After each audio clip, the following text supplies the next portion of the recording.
ವಿಷ್ಣುಪದಿ ತೀರ್ಥ ಅಂತ ಆ ಹಾಟಕೇಶ್ವರನ ದೇವಸ್ಥಾನದ ಸಮೀಪದಲ್ಲಿರುವಂಥ ಒಂದು ತೀರ್ಥ. ಜಂಜಾದೇವಿ ತಾನೇ ಒಂದು ರೂಪದಿಂದ ಆ ತೀರ್ಥದಲ್ಲಿ ನೆಲೆಸಿದ್ದಾಳೆ. ಹಾಗಾಗಿ ಆ ವಿಷ್ಣುಪದಿ ತೀರ್ಥ ಅಂತ ಅದು ಪ್ರಸಿದ್ಧವಾಗಿದೆ ಅಂತ. ಅದಕ್ಕೆ ಒಂದು ಕಥೆಯನ್ನು ಹೇಳುತ್ತಾರೆ. ಏನು ಆ ಚಮತ್ಕಾರಪುರ ಅಂತ ಹೇಳಿದ್ದಾರೆ. ಅಲ್ಲಿ ಹಿಂದೆ ಒಬ್ಬ ಬ್ರಾಹ್ಮಣ, ಚಂಡಶರ್ಮ ಅಂತ ಆತನ ಹೆಸರು, ತುಂಬ ಧಾರ್ಮಿಕನಾಗಿರತಕ್ಕಂಥವ. ಆದರೆ ಪ್ರಾರಬ್ಧ ಕರ್ಮ ಅನ್ನೋದು ಯಾರನ್ನೂ ಬಿಡುವುದಿಲ್ಲ ನೋಡಿ. ಅವನಿಗೆ ಒಂದು ಕೆಟ್ಟ ಚಟ ಇತ್ತಂತೆ. ಏನಂದರೆ ಪ್ರತಿನಿತ್ಯ ಬೆಳಗ್ಗೆ ಎಲ್ಲ ಸ್ನಾನ ಪೂಜೆ ಎಲ್ಲ ಸತ್ಕರ್ಮ ಮಾಡ್ತಿದ್ದ. ರಾತ್ರಿ ಹೊತ್ತಿನಲ್ಲಿ ವೇಶ್ಯೆಯರ ಸಂಪರ್ಕವನ್ನು ಮಾಡ್ತಿದ್ದ ಅವ. ಹೀಗೆ ಇರುವಂತಹ ಸಂದರ್ಭದಲ್ಲಿ ಒಮ್ಮೆ ಒಂದು ದಿವಸ ರಾತ್ರಿ ಯಾರದ್ದೋ ಮನೆಗೆ ಹೋಗಿದ್ದಾನೆ. ತುಂಬ ಬಾಯಾರಿಕೆ ಆಯಿತು. ಅವಳನ್ನು ಕೇಳಿದ, ಒಂದಷ್ಟು ನೀರು ಕೊಡುವಂದಾಗ ಅವಳು ರಾತ್ರಿ ನಿದ್ದೆಯ ಒಂದು ಮಂಜಿನಲ್ಲಿ ಮದ್ಯದ ಪಾತ್ರೆಯನ್ನು ತಂದು ಕೊಟ್ಲು. ಕುಡಿದುಬಿಟ್ಟ. ನೀರು ಅಂತ ತೆಳೆದು ಮದ್ಯವನ್ನು ಪಾನ ಮಾಡ್ತಾನೆ. ಆದಮೇಲೆ ಗೊತ್ತಾಯ್ತು ಇದು ಮದ್ಯ ಅಂತ. ಬಹಳ ಬೇಜಾರಾಯಿತು ಅವನಿಗೆ. ಸದ್ಬ್ರಾಹ್ಮಣ, ನಿತ್ಯ ಪೂಜಾದಿಗಳನ್ನು ಮಾಡಿಕೊಂಡಿರುವವ. ಬಹಳ ದುಃಖ ಆಗತ್ತೆ, ತುಂಬ ಅಳತಾನೆ.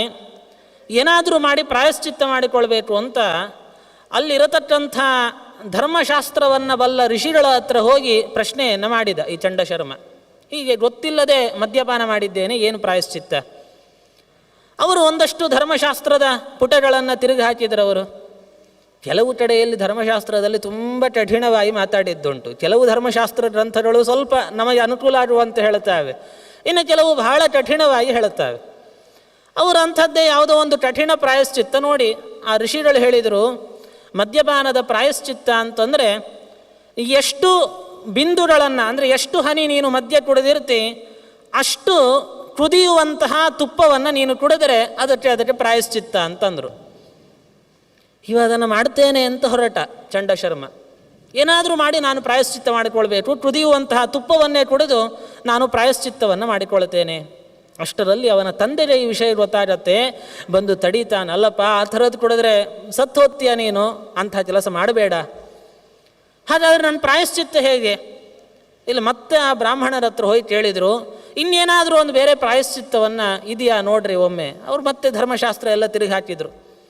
ನೋಡಿ ಹೇಳ್ತಾರೆ, ಇದು ಈ ಪಾಪಕ್ಕೆ ನೀನು ಮಜನ ಜೊತೆಯಲ್ಲಿ ಎಲ್ಲ ತೀರ್ಥಕ್ಷೇತ್ರಗಳ ಯಾತ್ರೆ ಮಾಡಿ ಬಂದರೆ ಅದರಿಂದ ಪ್ರಾಯಶ್ಚಿತ್ತ ಅನ್ನೋದು ಸಿಗತ್ತೆ. ಆಯಿತು ಅಂತ ಎಲ್ಲ ತೀರ್ಥಗಳ ಕುರಿತು ಯಾತ್ರೆಗೆ ಅಂತ ಹೊರಟನಂತೆ. ಅಷ್ಟರಲ್ಲಿ ಅಲ್ಲಿ ಒಬ್ಬ ಬ್ರಾಹ್ಮಣರು ಬಂದರು, ಶಾಂಡಿಲ್ಯರು ಅಂತ ಒಬ್ಬ ಮುನಿಗಳು, ಬಹಳ ಪ್ರಸಿದ್ಧರು. ಅವರು ಬಂದು ಹೇಳ್ತಾರೆ, ಬಂದು ಎಲ್ಲ ಇವನ ಕಥೆ ಎಲ್ಲ ಗೊತ್ತಾಯಿತು ಅವರಿಗೆ. ಬಂದು ಆ ಋಷಿಗಳಿಗೆ ಬೈದ್ರಂತೆ, ಇಂಥದ್ದು ಅವನಿಗೆ ಪ್ರಾಯಶ್ಚಿತ್ತ ಹೇಳುವುದು ಅಂತ. ಪ್ರಾಯಶ್ಚಿತ್ತ ಕರ್ಮಗಳು ಮಾಡಿಕೊಳ್ಳಲೇಬೇಕು ಪಾಪ ಮಾಡಿದ ಮೇಲೆ. ಆದರೆ ಏನು ಈ ಎಲ್ಲ ಪ್ರಾಯಶ್ಚಿತ್ತ ಒಂದು ವಿಧಿಗಳನ್ನು ಶಾಸ್ತ್ರ ನಿರೂಪಣೆ ಮಾಡುತ್ತೆ, ಅದು ಎಲ್ಲದರ ಪುಣ್ಯ ನಮಗೆ ಸಿಗುವಂತಹದ್ದು ಗಂಗಾ ನದಿಯ ಸ್ನಾನದಿಂದ. ಏನೆಲ್ಲ ಬ್ರಹ್ಮಹತ್ಯ ಸುರಾಪಾನ ಇತ್ಯಾದಿ ಪಾಪಗಳನ್ನು ಮಾಡುತ್ತೇವೆ, ಆ ಎಲ್ಲ ಪಾಪಗಳು ಗಂಗೆಯ ಸ್ನಾನದಿಂದ ಪರಿಹಾರ ಆಗ್ತವೆ. ಅಂಥ ಗಂಗೆನೇ ಇಲ್ಲಿ ಈ ತೀರ್ಥದಲ್ಲಿ ಒಂದು ರೂಪದಿಂದ ನೆಲೆಸಿದ್ದಾಳೆ. ಆದ್ದರಿಂದ ಇಲ್ಲಿ ಭಕ್ತಿಯಿಂದ ಗಂಗೆಯ ಸ್ಮರಣೆ ಮಾಡಿ ಸ್ನಾನ ಮಾಡು, ನಿನಗೆ ಆ ಪಾಪ ಪರಿಹಾರವಾಗತ್ತೆ ಅಂತ ತಿಳಿಸಿದರಂತೆ. ಗಂಗಾ ನದಿಯ ಮಹಾತ್ಮ್ಯ ಶಾಸ್ತ್ರಗಳಲ್ಲಿ ಬಹಳ ವಿಸ್ತಾರವಾಗಿ ಹೇಳಿದ್ದಾರೆ. ಸಾಕ್ಷಾತ್ ವಿಷ್ಣುಪದೀತ್ಯಾಹು, ಪರಮಾತ್ಮನ ಪಾದ ತೊಳೆದಾಗ ಬಂದಿರುವಂತಹ ನೀರದು. ಹಾಗಾಗಿ ಗಂಗೆಯಲ್ಲಿ ಒಮ್ಮೆ ನಾವು ಸ್ನಾನ ಮಾಡಿದರೆ ಆ ಎಲ್ಲ ಅನಂತ ಜನ್ಮಗಳ ಪ್ರಾಯಶ್ಚಿತ್ತ ಅದು, ಪಾಪಗಳ ಪ್ರಾಯಶ್ಚಿತ್ತ ಅದು. ಎಷ್ಟೆಲ್ಲ ಜನ್ಮಗಳಲ್ಲಿ ಏನೇನು ಪಾಪಗಳನ್ನು ಮಾಡಿರ್ತೇವೆ ಅದೆಲ್ಲವೂ ಅಲ್ಲಿ ಪರಿಹಾರ ಆಗತ್ತೆ ಅಂತ ಅರ್ಥ. ನಮ್ಮ ಸೌಭಾಗ್ಯ, ನಾವು ಎಲ್ಲಿಯೋ ಗಂಗೆಯನ್ನು ಹುಡುಕೊಂಡು ಹೋಗುವಂತೆ ಇಲ್ಲ. ಗಂಗೆ ಇಲ್ಲೇ ಮಧ್ವ ಸರೋವರದಲ್ಲಿ ತಾನಾಗಿ ಬಂದಿದ್ದಾಳೆ. ಮತ್ತೆ ತದಾಜ್ಞಯೋಪಾಗತ ಜಾಹ್ನವೀ ಜಲೆ ಜನೋತ್ರ ಸಸ್ನವು ಸಹ ಪೂರ್ಣ ಬುದ್ಧಿನ. ಮಧ್ವಿಜಯದಲ್ಲಿ ಕೇಳ್ತೇವೆ, ಶ್ರೀಮದಾಚಾರ್ಯರು ಗಂಗಾ ಯಾತ್ರೆಗೆ ಅಂತ ಹೊರಟ ಸಂದರ್ಭದಲ್ಲಿ ಅಚ್ಯುತ ಪ್ರೇಕ್ಷಾಚಾರ್ಯ ಹೇಳಿದರು, ನೀವು ಹೋಗುವುದು ಬೇಡ, ಗಂಗೆನೇ ಇಲ್ಲಿಯೇ ಬರ್ತಾಳೆ ಅಂತ. ಗಂಗಾ ನದಿ ಪ್ರತ್ಯಕ್ಷಳಾಗಿ ಇಲ್ಲಿ ಸನ್ನಿಹಿತಳಾಗಿದ್ದಾಳೆ. ಅಲ್ಲಿ ಸ್ನಾನವನ್ನು ಮಾಡಿದರೆ ಸಾಕು, ಅನಂತ ಜನ್ಮಗಳ ಪಾಪಗಳ ಪ್ರಾಯಶ್ಚಿತ್ತವಾಗತ್ತೆ. ಹೀಗೆ ಗಂಗೆಯ ಮಹಾತ್ಮ್ಯವನ್ನು ನಮಗಿಲ್ಲಿ ತಿಳಿಸಿಕೊಡುತ್ತಾ ಮುಂದೆ ಗೋಕರ್ಣ ಅಂತ ಒಬ್ಬ ಬ್ರಾಹ್ಮಣನ ಕಥೆಯನ್ನು ಹೇಳ್ತಾರೆ. ಮಥುರಾ ಪಟ್ಟಣದಲ್ಲಿ ಏನು ಯಮುನಾ ನದಿಯ ರಮಣೀಯವಾದ ಪರಿಸರ, ಅಲ್ಲಿ ಗೋಕರ್ಣ ಅಂತ ಒಬ್ಬ ಬ್ರಾಹ್ಮಣ ಇದ್ದ. ಅದೇ ಪಟ್ಟಣದಲ್ಲಿಯೇನೆ ಅದೇ ಹೆಸರಿನ ಮತ್ತೊಬ್ಬ ಗೋಚರಣ ಅಂತನ್ನುವ ಬ್ರಾಹ್ಮಣನೂ ಇದ್ದ, ಒಬ್ಬ ಸ್ವಲ್ಪ ವಯೋವೃದ್ಧ. ಆ ವಯೋವೃದ್ಧನೇ ಅವನಿಗೆ ಆಯುಷ್ಯ ಮುರಿದಿತ್ತು. ಯಮದೂತರು ಬಂದ್ರಂತೆ ಕರ್ಕೊಂಡು ಹೋಗಬೇಕು ಅಂಥೇಳಿ. ಆದರೆ ವೃದ್ಧನಾದವನನ್ನು ಕರ್ಕೊಂಡು ಹೋಗೋದು ಬಿಟ್ಟು ಯುವಕನಾದ ಗೋಚರಣನನ್ನು ಕರ್ಕೊಂಡು ಹೊರಟರು. ಯಾಕೆ ಒಂದೇ ಹೆಸರಿತ್ತು. ಸ್ವಲ್ಪ ಆಗಾಗ ಇಂಥ ಕಥೆಗಳು ನಾವು ಕೇಳುತ್ತೇವೆ ಅನೇಕ ಜನರ ಬಾಯಲ್ಲಿ. ಸ್ವಲ್ಪ ಅವರಿಗೂ ಒಂಚೂರು ಕನ್ಫ್ಯೂಷನ್. ಆ ವೃದ್ಧನಾದ ಗೋಚರಣನನ್ನು ಬಿಟ್ಟು ಇವನನ್ನು ಕರ್ಕೊಂಡು ಹೊರಟರು. ಯಮಧರ್ಮರಾಜರ ಬಳಿಗೆ ಹೋದರು. ಯಮ ನೋಡ್ತಾರೆ, ಇವನಿಗೆ ದೀರ್ಘವಾದ ಆಯುಷ್ಯ ಇತ್ತು, ಇಷ್ಟು ಬೇಗ ಯಾಕೆ ಕರ್ಕೊಂಡು ಬಂದಿ ಅಂತ ಕೇಳಿದ್ರಂತೆ. ಇವನನ್ನು ಬಿಟ್ಟು ಬನ್ನಿ, ಮತ್ತೊಬ್ಬನನ್ನು ಕರ್ಕೊಂಡು ಬನ್ನಿ. ಆಗ ಈ ಗೋಚರಣ ಹೇಳಿದ, ನಾನು ಈಗಲೇ ಹೋಗುವುದಿಲ್ಲ. ಅಲ್ಲಪ್ಪ, ಯಾಕೆ? ಯಾರಿಗಾದರೂ ಯಮನ ಮನೆಗೆ ಬರಬೇಕು ಅಂತ ಯಾರಿಗೂ ಸಹಿತ ಆಸೆ ಇರುವುದಿಲ್ಲ. ಮತ್ತು ನೀನೇನು ಇಲ್ಲೇ ಬಂದು ಇಲ್ಲೇ ಇದ್ದು ಬಿಡ್ತೇನೆ ಅಂತ ಹೇಳ್ತಾ ಇದ್ದೀಯಲ್ಲ ಅಂತ. ಆಗ ಗೋಚರಣ ಹೇಳ್ತಾನೆ, ಹೌದು, ಆದರೆ ನೀವು ಎಂಥ ದೊಡ್ಡ ದೇವತೆ ನೀವು. ಯಮಧರ್ಮರಾಜರು 12ನೇ ಕಕ್ಷೆಯಲ್ಲಿರುವಂಥ ದೊಡ್ಡ ದೇವತೆ ಅವರು, ಸಾಮಾನ್ಯ ಅಲ್ಲ. ಇವತ್ತು ನಾವು ಅನೇಕ ಕಡೆ ನೋಡ್ತೇವೆ, ಈ ಎಷ್ಟೋ ಕೆಟ್ಟ ಈ ಸಿನಿಮಾಗಳಲ್ಲಿ ಎಲ್ಲ ಯಮಧರ್ಮರಾಜರು ಚಿತ್ರಗುಪ್ತರನ್ನೆಲ್ಲ ಯಾವುದೋ ಒಂದು ಹಾಸ್ಯದ ಕಥೆಗೆ, ಒಂದು ಕಾಮಿಡಿಗೋಸ್ಕರವಾಗಿ ಅವರನ್ನು ಬಳಸಿಕೊಂಡ್ಬಿಡ್ತಾ ಇದ್ದಾರೆ. ಬಹಳ ನಿಂದ್ಯ ಕರ್ಮ, ಎಚ್ಚರ ಇರಬೇಕು. ಏನು ಇವತ್ತು ನಾವು ಹೋಗಿ ಅಂತ ನಟ್ಕೊಂಡು ಬರಬಹುದು, ನಾಳೆ ದಿವಸ ಮೇಲೆ ಹಬ್ಬ ಇದೆ ಅಂತ ಅರ್ಥ. ಯಮನ ಮನೆಗೆ ಹೋದ ಮೇಲೆ ಅಲ್ಲಿ ಇದಕ್ಕೆ ಅನುಭವಿಸಬೇಕಾಗತ್ತೆ ನಾವು. ಆದ್ದರಿಂದ ಆ ಚಿತ್ರಗಳನ್ನು ತೆಗೆಯುವುದು ಅದು ನಿಂದ್ಯ, ನಿಷಿದ್ಧ. ಅದನ್ನು ನಾವು ನೋಡಿ ಖುಷಿಪಟ್ಟಿದ್ದೇವೆ, ನಮಗೂ ಪಾಪ ಇದ್ದೇ ಇದೆ ಅಂತ ಅರ್ಥ. ಹೀಗೆ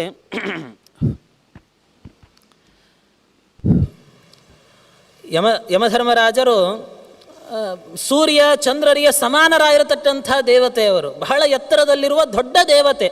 ಕಾಠಕೋಪನಿಷತ್ತಿನಲ್ಲಿ ಕೇಳ್ತೇವೆ, ನಚಿಕೇತ ಯಮನ ಬಳಿಯಲ್ಲಿ ಹೋದಾಗ ಅವರಿಂದ ಅನೇಕ ತತ್ವಗಳನ್ನು ಉಪದೇಶ ಪಡೆದು ಬಂದಿದ್ದಾನೆ. ವತ್ತಾಚಾಸ್ಯ ತ್ವಾದ್ರನನ್ಯೋಲಭ್ಯ ನಾನ್ಯೋವರಸ್ತುಲ್ಯ ಏತಸ್ಯ ಕಶ್ಚಿತ್ ಅಂತ ಕೂತ ನಚಿಕೇತ, ನನ್ನ ಉಪದೇಶ ಮಾಡಲೇಬೇಕು ಅಂತ. ಯಮದೇವರ ಚಿಂತನೆ ಮಾಡುವಾಗ ನಮಗೆ ಅನುಸಂಧಾನ ಬೇಕು. ಯಮ ಅಂದ ತಕ್ಷಣ ಒಬ್ಬ ಹೆದರುವ ದೇವತೆ ಅಂತ ನಾವು ನೆನೆಸಬಾರದು, ದೊಡ್ಡ ಜ್ಞಾನಿಗಳವರು. ಇವತ್ತು ನಾವು ಯಮ ತರ್ಪಣ ಕೊಡಲಿಕ್ಕಿದೆ. ಬೆಳಗ್ಗೆ ಸ್ನಾನ ಆದ ನಂತರದಲ್ಲಿ ಯಮಂ ತರ್ಪಯಾಮಿ, ಧರ್ಮರಾಜಂ ತರ್ಪಯಾಮಿ, ಪರಮೇಷ್ಠಿನಂ ತರ್ಪಯಾಮಿ, ಔದುಂಬರಂ ತರ್ಪಯಾಮಿ, ದಧ್ನಂ ತರ್ಪಯಾಮಿ, ನೀಲಂ ತರ್ಪಯಾಮಿ. ಯಮಧರ್ಮರಾಜರ ಅನೇಕ ನಾಮಗಳನ್ನು ಹೇಳಿ ಯಮತರ್ಪಣವನ್ನು ಇವತ್ತು ಪ್ರತಿಯೊಬ್ಬರೂ ಕೊಡಲಿಕ್ಕೆ ಶಾಸ್ತ್ರ ವಿಧಾನ ಮಾಡಿದೆ. ದೀಪಾವಳಿ ಅಮಾವಾಸ್ಯೆ ಎಂದು ಯಮತರ್ಪಣವನ್ನು ಪ್ರತಿಯೊಬ್ಬರೂ ಕೊಡಬೇಕು. ಹಾಗೆ ಅಂಥ ದೊಡ್ಡ ದೇವತೆ ಯಮಧರ್ಮರಾಜರು. ಅಲ್ಲಿಗೆ ಹೋದಾಗ ಈ ಗೋಚರಣ ಕೇಳಿದ, ನನಗೆ ನಿಮ್ಮ ಲೋಕದ ವರ್ಣನೆಯನ್ನು ಮಾಡಿರಿ. ಇಲ್ಲಿರುವಂಥ ಏನೆಲ್ಲ ನರಕಗಳಿದ್ದಾವೆ, ಯಾವ ಯಾವ ಪಾಪದಿಂದ ಯಾವ ಯಾವ ನರಕಕ್ಕೆ ಹೋಗ್ತಾರೆ ಅಂತ ಕೇಳಿದಾಗ ಯಮಧರ್ಮರಾಜರು ಅದನ್ನೆಲ್ಲ ತಿಳಿಸಿಕೊಟ್ಟಿದ್ದಾರೆ. 21 ನರಕಗಳನ್ನು ಬಗ್ಗೆ ಹೇಳಿದ್ದಾರೆ. ರೌರವ, ಮಹಾರೌರವ, ಪ್ರತಪ್ತ, ವಿದಾರಕ, ನಿಕುಂಭ, ಬೀಭತ್ಸು, ಕುತ್ಸಿತ, ನಿಯಂತ್ರಿತ, ಸಂದಂಶ, ದುಸ್ಸಹ, ದುರ್ಗಮ, ಭೀಷಣ, ಅಧೋಮುಖ, ಕ್ಷಾರ, ಕ್ಷುದ್ರದ, ನಿದಾಘಟ, ಅಸಿಪತ್ರವನ, ವೈತರಣಿ, ಕುಂಭೀಪಾಕ, ಹೀಗೆ ಅನೇಕ ನರಕಗಳ ಬಗ್ಗೆ ಹೇಳಿ ಯಾವ ಯಾವ ಪಾಪ ಮಾಡಿದಾಗ ಯಾವ ಯಾವ ನರಕಕ್ಕೆ ಹೋಗ್ತಾರೆ. ದೊಡ್ಡ ಅಧ್ಯಾಯ ಇದೆ, ಸಮಯ ಇಲ್ಲ ನಮಗೆ, ಅದನ್ನು ವಿಸ್ತಾರವಾಗಿ ಹೇಳಲಿಕ್ಕೆ ಸಾಧ್ಯ ಆಗುವುದಿಲ್ಲ. ಅನೇಕ ನರಕ ಗರುಡ ಪುರಾಣದಲ್ಲಿ ಎಲ್ಲ ನಾವು ಕೇಳುತ್ತೇವೆ. ಹಿಂದಿನ ಒಂದು ಪ್ರವಚನದಲ್ಲೂ ಸಂಕ್ಷಿಪ್ತವಾಗಿ ಬಂದಿತ್ತು ನಮಗೆ ನರಕಗಳ ವರ್ಣನೆ. ಆ ಎಲ್ಲ ನರಕಗಳ ಬಗ್ಗೆ ಕೇಳಿದ ಮೇಲೆ ಮತ್ತೆ ಈ ಬ್ರಾಹ್ಮಣ ಕೇಳ್ತಾನೆ, ಹಾಗಾದರೆ ಎಲ್ಲ ನರಕಗಳಿಗೆ ಹೋಗಬಾರದು ಅಂದರೆ ಏನು ಮಾಡಬೇಕು? ಯಮಧರ್ಮರಾಜರಂದರು, ಯಾವ ವ್ಯಕ್ತಿ ಪರಮಾತ್ಮನಲ್ಲಿ ವಿಶೇಷವಾದ ಭಕ್ತಿಯನ್ನು ಮಾಡುತ್ತಾನೆ, ನಿರಂತರ ಹರಿನಾಮ ಸ್ಮರಣೆಯನ್ನು ಮಾಡುತ್ತಾನೆ, ಕೃಷ್ಣ ಕೃಷ್ಣ ಕೃಷ್ಣ ಕೃಷ್ಣ, ಯಾರ ಬಾಯಲ್ಲಿ ಕೃಷ್ಣನಾಮ ನಿರಂತರ ಅದು ಆವರ್ತನೆ ಆಗ್ತಾ ಇರುತ್ತೆ, ಅಂಥವ ನನ್ನ ಲೋಟಕ್ಕೆ ಬರುವ ಪ್ರಸಂಗ ಇಲ್ಲ. ಅವನು ಪ್ರಾರಬ್ಧವಶಾತ್ತು ಪಾಪಗಳನ್ನು ಮಾಡಿದರೂ ಅವನು ನನ್ನ ಲೋಟಕ್ಕೆ ಎಂದೂ ಬರುವುದಿಲ್ಲ ಅಂತಾರೆ ಯಮಧರ್ಮರಾಜರು. ಅರ್ಥಾತ್ ಯಮಲ ಲೋಟಕ್ಕೆ ಹೋಗ್ಲಿಕ್ಕಿಲ್ಲ, ಯಮಲೋಟಕ್ಕೆ ಎಲ್ಲರೂ ಹೋಗಲೇಬೇಕು, ಅಲ್ಲಿ ದುಃಖ ಪಡುವಂತೆ ಇಲ್ಲ ಅಂತ ತಾತ್ಪರ್ಯ ಅಷ್ಟೇ.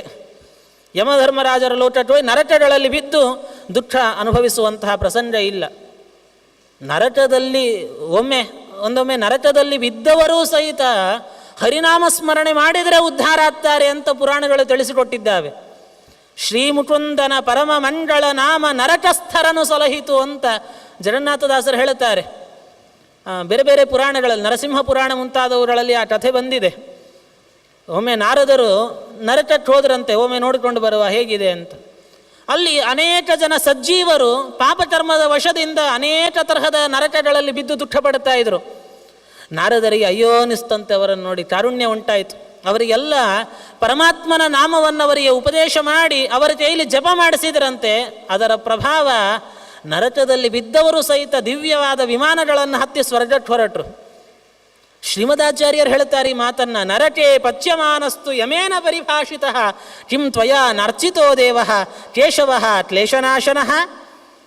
ನರಕದಲ್ಲಿ ಬಿದ್ದು ಒದ್ದಾಡುವ ಜೀವನನ್ನು ನೋಡಿ ಯಮಧರ್ಮರಾಜರು ಕೇಳ್ತಾರಂತೆ, ಅಲ್ಲಯ್ಯ ನೀನು ಬದುಕಿರುವಾಗ ನಾರಾಯಣನ ಆರಾಧನೆಯನ್ನು ಮಾಡಲಿಲ್ವ ನೀನು? ಕಿಂ ತ್ವಯಾ ನರ್ಚಿತೋ ದೇವ. ಒಮ್ಮೆ ಕೇಶವ, ನಾರಾಯಣ, ದಾಮೋದರ, ಗೋವಿಂದ ಅಂತ ಒಮ್ಮೆ ಬಾಯಿ ಬಿಚ್ಚಿ ಅವನ ಹೆಸರು ಹೇಳಿದರೆ ಸಾಕು, ಅನಂತ ಪಾಪಗಳನ್ನು ಪರಿಹಾರ ಮಾಡಿ ನರಕಕ್ಕೆ ಬರದಂತೆ ಮಾಡಿಬಿಡ್ತಾನೆ ಆ ಸ್ವಾಮಿ. ಅಂಥವನ ಹೆಸರನ್ನು ಹೇಳಲಿಲ್ವಾ ನೀವು ಅಂತ ಯಮದೇವರು ನಮ್ಮನ್ನು ಕೇಳ್ತಾರಂತೆ. ಈ ಮಾತನ್ನು ನಾವು ನೆನಪಿಟ್ಕೊಳ್ಬೇಕು. ಈ ರೀತಿಯಲ್ಲಿ ಅದನ್ನೆಲ್ಲ ಹೇಳುತ್ತಾರೆ. ಹಾಗಾಗಿ ಪ್ರಧಾನವಾಗಿ ಹರಿನಾಮ ಸ್ಮರಣೆ, ಅದರ ಜೊತೆಯಲ್ಲಿ ಒಂದಷ್ಟು ಸತ್ಕರ್ಮ ಅನುಷ್ಠಾನ, ಇದರಿಂದ ನಾವು ಎಂದೂ ನರಕಕ್ಕೆ ಹೋಗುವ ಪ್ರಸಂಗ ಬರುವುದಿಲ್ಲ. ಹೀಗೆ ಆ ಚರಿತ್ರೆಯನ್ನು ಹೇಳ್ತಾ ನಂತರ ಯುಗಗಳ ವರ್ಣನೆ ಬರುತ್ತೆ. ಅನೇಕ ತೀರ್ಥ ಮಹಾತ್ಮ್ಯಗಳನ್ನೆಲ್ಲ ನಿರೂಪಣೆ ಮಾಡ್ತಾರೆ. ಅದೆಲ್ಲವನ್ನು ಹೇಳ್ತಾ ಮತ್ತೊಂದು ವತ್ಸ ಅಂತ ಒಬ್ಬ ಮುನಿಗಳು, ಆ ಮುನಿಗಳ ಚರಿತ್ರೆಯನ್ನು ಹೇಳುತ್ತಾರೆ. ಆ ಹಾಟಕೇಶ್ವರ ದೇವಸ್ಥಾನ ಏನಿದೆ, ಆ ಸಮೀಪದಲ್ಲಿ ಸಿದ್ಧೇಶ್ವರ ಅಂತ ಒಬ್ಬ ರುದ್ರದೇವರ ಸನ್ನಿಧಾನ ಇದೆ. ಅಲ್ಲಿ ಅದರ ಮಹಾತ್ಮ್ಯವನ್ನು ಹೇಳ್ತಾ ಒಂದು ಕಥೆಯನ್ನು ನಿರೂಪಣೆ ಮಾಡ್ತಾರೆ ಸೂತಾಚಾರ್ಯರು. ಒಮ್ಮೆ ಸೂತಾಚಾರ್ಯರ ಮನೆಗೆ ವತ್ಸ ಅಂತ ಒಬ್ಬ ಮುನಿಗಳು ತಾವು ಬಂದಿದ್ರಂತೆ. ಸೂತಾಚಾರ್ಯರು ಅವರು ಒಳ್ಳೆಯ ಸ್ವಾಗತ ಕೊಟ್ಟರು. ಏನಾಗಬೇಕು ಅಂತ ಕೇಳಿದಾಗ ಅವರಂದರು, ಇದು ಚಾತುರ್ಮಾಸ್ಯದ ಸಮಯ, ನಾನು ಇಲ್ಲೇ ಚಾತುರ್ಮಾಸ್ಯ ದೀಕ್ಷೆಯನ್ನು ಹಿಡಿಯೋಣ ಅಂತಿದ್ದೇನೆ, ನೀನು ನನ್ನ ಸೇವೆಯನ್ನು ಮಾಡಬೇಕು ಅಂತಂದರು. ಆಯಿತು ಅಂತ ಅದೇ ರೀತಿಯಲ್ಲೇ ಸೇವೆಯನ್ನು ಮಾಡ್ತಾ ಇದ್ದಾರೆ. ಆ ಸಮಯದಲ್ಲಿ ಈ ವತ್ಸ ಮುನಿಗಳು ಸೂತಾಚಾರ್ಯರಿಗೆ ಅನೇಕ ತರಹದ ಧರ್ಮಶಾಸ್ತ್ರಗಳನ್ನು, ಅನೇಕ ಪರಮಾತ್ಮನ ತತ್ವಗಳನ್ನು ಉಪದೇಶ ಮಾಡ್ತಿದ್ರು.